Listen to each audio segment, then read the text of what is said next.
How to make stickers on Snapchat from the camera roll. Hello everyone.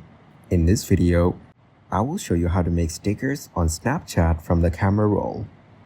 First, open the Snapchat application on your mobile. Now, take any snap.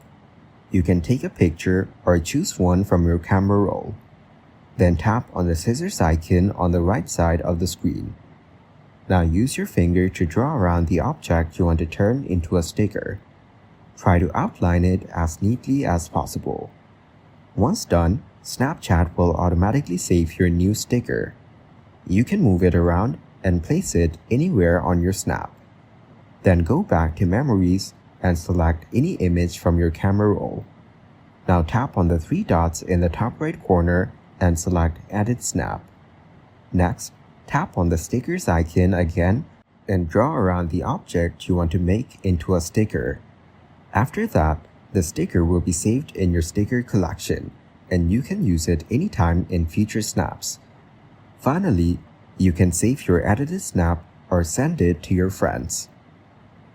Thank you guys for watching this video. Hope you got some value. Make sure to like the video and subscribe to the channel to get notified of new videos. See you in the next one.